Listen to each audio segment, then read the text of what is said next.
NIT में कितना लग रहा वेरी है? Good afternoon and welcome. आप देख रहे हैं आज का बाजार जागरण बिजनेस के डिजिटल प्लेटफॉर्म पे। आज गैप अप ओपनिंग के बाद बाजारों में एक अच्छा रुझान देखने को मिल रहा है। एक बार तो बहुत करीब थे हम 26,000 के आंकड़े पे निफ्टी पे, लेकिन एक बार थोड़ा बहुत profit booking at higher levels देखने को मिल रही है बिकॉज इट्स अ फ्राइडे और वीकेंड के चलते हुए थोड़ा बहुत दबाव प्रेशर आज के बाजार में है। फिर भी निफ्टी जो है इस समय 125 अंक की मजबूती के साथ कामकाज कर रहा है और सेंसेक्स में करीबन 419 अंकों की मजबूती है। बैंक निफ्टी कभी हरे निशान में तो कभी लाल निशान में फिसलता हुआ, तो बैंक निफ्टी में एक कन्विक्शन जो है अभी भी लैक कर रहा है। इंडिया विक्स 9.5 पे और मिड कैप और निफ्टी मिड मिड कैप और स्मॉल कैप शेयरों में भी आज एक अच्छा रुझान देखने को मिल रहा है, but not much activity as compare to the benchmarks में काफी अच्छा मोमेंटम आज को देखने को मिल रहा है। यूएस में कल इन्फ्लेशन के आंकड़े आए और जहाँ पे वो जो सकारात्मक रहे और उसके बाद एक पॉजिटिव क्लोजिंग जो है वो हमको यूएस मार्केट्स में देखने को मिली। वहीं आज अगर हम जापान के बाजार की बात करें निकाय की, तो जापान के सेंट्रल बैंक ने आज 25 बेसिस पॉइंट की बढ़ोतरी की है इंटरेस्ट रेट में, जो एक कंसर्न बन सकता है ग्लोबल इकोनॉमीज के लिए, क्योंकि जो यील्ड है उनकी बेंचमार्क्स की वो हाईएस्ट है सिंस 2006 और ये ब्याज दर हम अभी देख रहे हैं जापान की, ये 30 साल की उच्चतम स्तरों पे है। तो कहीं ना कहीं risk of yen carry trade unwinding इनकी बातें चल रही है, पर अभी ऐसे बाजार में कुछ देखने को नहीं मिल रहा और हमारे बाजार जो है वो हरे निशान में कामकाज कर रहे हैं। तो आज के खास मेहमान हमारे साथ जुड़ चुके हैं mister Anshul Jain, head of research at Lakshmi Shree investments. Anshul ji, आपका बहुत बहुत स्वागत है। आशा करते हैं कि आपकी बेटी की तबीयत अब थोड़ी बहुत ठीक है। एकदम बहुत बढ़िया मैडम। चलिए, तो आपने नींद करी है अच्छे से आज? अरे आज तो 8:30 बजे उठे, गिरते पड़ते ऑफिस पहुंचे। चलिए बताइए कि अब निफ्टी पे क्या करना है। बहुत करीब हम 26,000 के आंकड़े के आसपास घूम रहे हैं। क्या आज पार होगा या फिर अगले हफ्ते तक टल जाएगा? प्रोबेबली अगले हफ्ते टलना चाहिए। आज तो नहीं लग रहा, बिल्कुल ट्रेंड लाइन रेजिस्टेंस पे आके खड़ा है। 75 मिनट के चार्ट पे वहीं से पुल बैक भी लिया है और अभी एफवीजी टेस्ट किया है, तो यहाँ से आना तो ऊपर ही चाहिए, बट आज ही आ जाएगा, शायद ना आए, कल परसों में आए, लेकिन आना ऊपर ही चाहिए। ट्रेंड लाइन के ब्रेकआउट के बाद अच्छी खासी तेजी बननी चाहिए। तो मैं यहाँ पे बेरिश तो नहीं हूँ, बुलिश में ट्रेंड लाइन ब्रेकआउट सस्टेन होने के बाद हो जाऊंगा। बैंक निफ्टी पे क्या करना है, क्योंकि वहां पे कोई ऐसा कन्विक्शन मोमेंटम नहीं देखने को मिल रहा है। कभी वो लाल निशान में तो कभी हरे निशान में कामकाज करते हुए। देखिए, बैंक निफ्टी पहले अच्छा खासा जिसको कहते हैं रिलेटिव स्ट्रेंथ थी और चला था, लीडर था।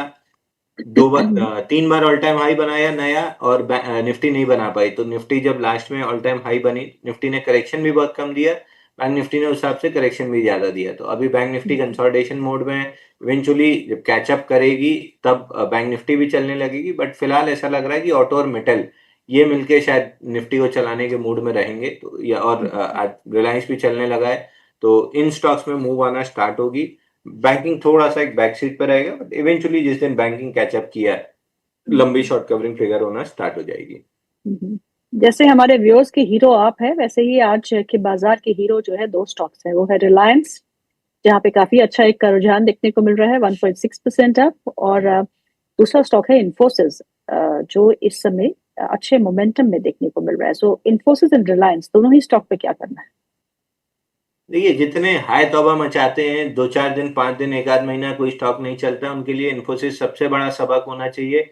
54 दिन लगे इसको बेस बनाने में, उसके बाद जब 1539 टूटा जो हमारा पहला टारगेट था, 1624 भी आ गया, अब 1624 के ऊपर भी आ गया, 1694 भी आ जाएगा, 1694 के ऊपर 1768 भी आ जाएगा, फिर ऑल टाइम भी हाई भी आ जाएगा, उसके ऊपर 10% एक्सटेंशन भी मिल जाएगी।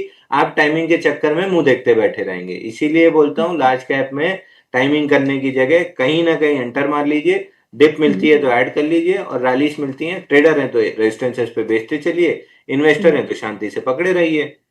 तो 1624 के ऊपर बढ़िया गैप अप ओपनिंग मिली है, जो सेकंड टारगेट था। अब मूविंग एवरेज कैचअप होने के बाद चले, यहीं से चल जाए, जैसे भी चले। 1694 का अगला टारगेट है, 1768 का उसके बाद वाला टारगेट है for traders. Investor all time high के लिए बैठे। रिलायंस मेरे पर्सनल पोर्टफोलियो में है 1530 रुपए का। 1620 के मेरे पुट कॉल बिके हुए हैं। 1540 रुपए 4 पैसे का है, और पुट बिके हुए हैं 16 कॉल बिके हुए हैं 1620 के। और रोज ही इसमें कोई ना कोई एडजस्टमेंट होता है, तो इस पे मैं बहुत ज्यादा बात नहीं करूंगा। श्रीराम फाइनेंस के स्टॉक को देखिएगा, आज बड़ी खबर श्रीराम फाइनेंस को लेके आई है कि एक फॉरेन कंपनी स्ट्रेटेजिक इन्वेस्टमेंट जो है वो कंपनी में करने वाली है $4.4 बिलियन की। हालांकि उठापटक एक अच्छा मोमेंटम हम पहले ही देख चुके हैं, the news is in the stock price, but in levels पे क्या करना चाहिए? श्रीराम फाइनेंस तो लगभग हम 670 रुपए के, हाँ 660-70 रुपए से आपके चैनल पे बाई दे रहे हैं। 272 दिन का जब कपलर पैटर्न या फ्लैट बेस ब्रेकआउट कह सकते हैं 712 पे, उसके बाद री एंट्री मतलब वापस 830 पे और री एंट्री किए थे, सारे का मिला के स्टॉप लॉस अब 817 रुपए, 817 टूटा तो हम्म, स्टॉक में पूरी प्रॉफिट बुकिंग करके एग्जिट कर लेना है। नहीं टूटा, अगर बचा रहा हम्म, तो फिर धीरे धीरे करके ये 1000 रुपए चला जाएगा। So only way to trade, trailing hmm, stop loss के सारे ऊपर चलते जाइए। हम्म। चलिए आज थोड़ा फार्मा स्पेस की बात कर लेते हैं। ये ऐसा स्पेस है जहाँ पे स्टॉक स्पेसिफिक मूव्स तो हमको देखने को मिले हैं, लेकिन अभी भी ब्रॉडली ऐसा कुछ मोमेंटम, फास्ट मोमेंटम हमको फार्मा स्पेस में नहीं देखने को मिला। और फार्मा स्पेस से जुड़ी हुई खबर जो यूएस से निकल के आ रही है कि बायो सिक्योर एक्ट जो है एक बार फिर वहां पे बातचीत छिड़ चुकी है। उसके बाद जो है उसका इम्पैक्ट हमारी इंडियन फार्मा कंपनी से भी पढ़ने को मिल सकता है। तो ऐसे में ऐसे कोई फार्मा स्टॉक्स जो आपको चार्ट्स पे काफी कंफर्टेबल लगते हैं, लगता है कि वेल प्लेस्ड है और एक अच्छा मोमेंटम आना चाहिए? देखिए, मैं 3 ही 4 फार्मा स्टॉक्स ट्रैक करता हूँ। एक डॉक्टर रेड्डी मेरे को पसंद है, बड़े में हम्म, जहाँ पे ऑल टाइम हाई आपको आराम से मिल जाएगा। उस दिन भी जब बड़ा गैप डाउन के साथ खुला था 30 अक्टूबर को 1183 बॉक्स लो के आसपास, तब भी हम क्लियर थे कि ये बड़े गैप डाउन को यूज कीजिए बॉक्स लो पे बाई करने। वहां से 1183 से almost mid of the box के आसपास है 1273, बॉक्स हाई 1345 पे मिल जाएगा और ब्रेकआउट मिलता हम्म, है तो फिर टारगेट भी मिल जाएगा all time high plus 10% extension का। दूसरा हम हम्म, ट्रैक करते हैं लूपिन, जहाँ पे मंथली चार्ट पे अगर आप पकड़िए तो पूरा अब तक का जो बेस हो चुका है मंथली चार्ट पे, ये स्टार्ट हुआ था 2012 में, कंप्लीट हुआ 2024 में और उसके बाद से ब्रेकआउट के बाद रीटेस्ट चल रहा है। तो पूरा अगर पैटर्न पकड़ लें 491 हफ्ते हो चुका है, तो अब यहाँ से और कुछ समय लग सकता है, बट इवेंचुअली स्टॉक 3200 रुपए तक निकल जाएगा। तीसरा स्टॉक जो हम ट्रैक करते हैं सीडीएमओ में, पीपीएल फार्मा, कंफर्टेबली जैसा चलना चाहिए वैसे ही चल रहा है। बॉक्स लो के नीचे 3 हफ्ते हो गए, 1-2 हफ्ते मिला के जैसे ही बॉक्स हाई के ऊपर आएगा यहाँ से हम्म, हम वापस से बाइंग स्टार्ट करेंगे फॉर ऑल टाइम हाई। तो ये 3 स्टॉक हैं जो हम क्लोजली ट्रैक करते हैं। एक हम्म, चौथा है बायोकॉन, यहाँ पे हमको बड़ी अपमूव दिखती है, 400 के आसपास स्ट्रगल कर रहा है। फिर वही है, एशियन पेंट्स, एलएनटी और बाकी की तरह टाइमिंग करेंगे तो कभी पैसा नहीं हम्म, कमाएंगे। लेके हम्म। छोड़ दीजिए, डिप मिलती है तो ऐड करते चलिए, 700 रुपए मिल जाएगा। ओके, चलिए आज दो स्टॉक्स को और देखते हैं। आइडिया जो खबरों में है, जहाँ पे खबर ये है कि आज कैबिनेट की बैठक है जहाँ पे आइडिया और वोडाफोन को लेके कुछ विचार विमर्श किया जाएगा as far as the bail out package is concern. जो उनको एजीआर के ड्यूज पे कुछ राहत मिल सकती है। तो आइडिया के स्टॉक में 11.66 के आसपास का लेवल यहाँ देखने को मिल रहा है। आज भी 3% का इजाफा है, क्या करना चाहिए?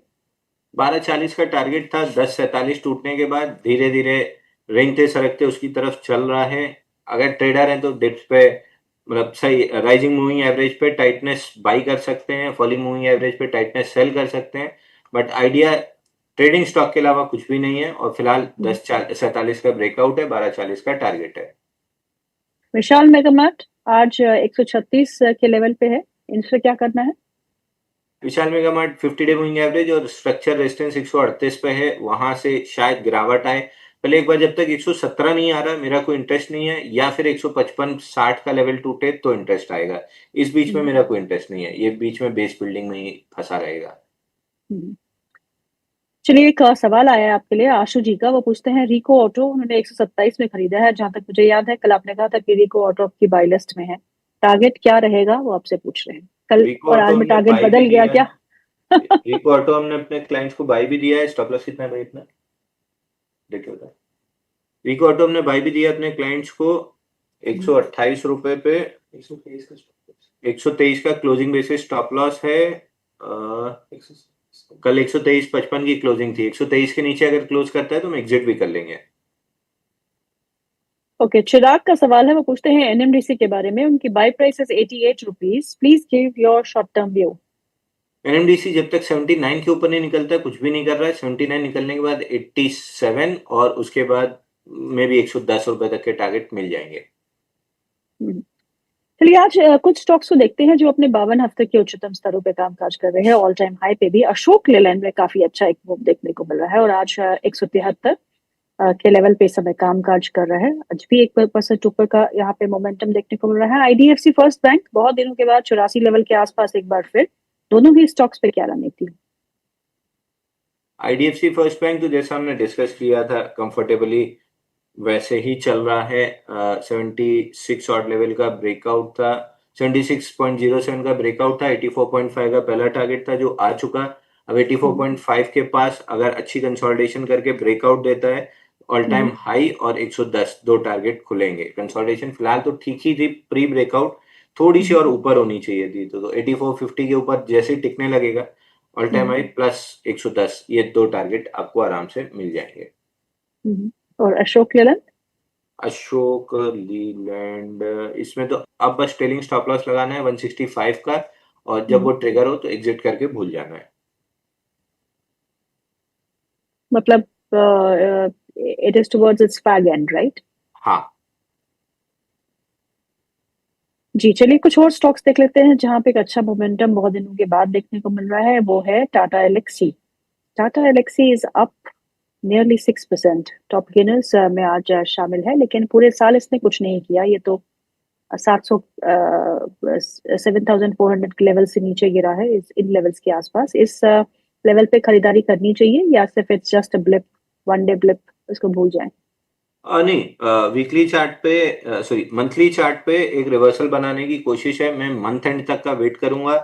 प्रोबेबली अगर ये जोन स्वीप होती है और हैमर कैंडल फॉर्म होती है तो फिर ये बाउंस बैक देगा, जैसे ट्रेंड ने थोड़ा सा डीपर बाउंस बैक दिया था। ये फिर 6100 और 6600 तक डीपर बाउंस बैक देगा। बट बेरिशनेस कहीं से खत्म नहीं हुई है। शॉर्ट टर्म में एक लो हिट किया है, वहां से बाइंग का प्रेशर आ रहा है, जिसको डेड कैट बाउंस कह सकते हैं। मंथ एंड तक अगर ये इसी तरह सस्टेन किया तो एक बार ठीक ठाक टारगेट खुलेंगे। तो है तो एक बार के लिए इस स्वीप के लिए रिस्क लेना ज्यादा अच्छा है, क्योंकि आज वॉल्यूम के साथ रिवर्सल बना है। अगर है तो थोड़ा सा होल्ड कीजिए, बाउंस बैक में सेल करेंगे।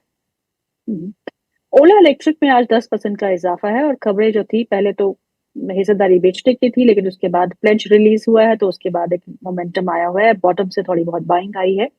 क्या इन लेवल्स पे निवेश बढ़ता है या फिर दूर ही रहना सही रहेगा? मैं तो मैडम स्टॉक से बिल्कुल दूर रहता हूँ जब तक प्रमोटर का इंटरेस्ट पीआर एक्टिविटी से हटके धंधे पे नहीं आता है।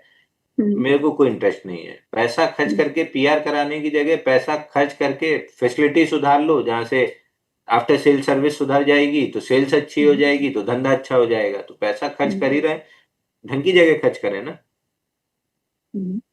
और इसके अगेंस्ट अगर एथर एनर्जी को देखिए तो आज भी ये स्टॉक जो है करीबन 4% ऊपर कामकाज कर रहा है 687 पे। ये कितना पसंद है आपको? एथर एनर्जी ठीक है। एथर एनर्जी में पूरा जो सेटअप था साइडवेज का अभी कंटिन्यू है।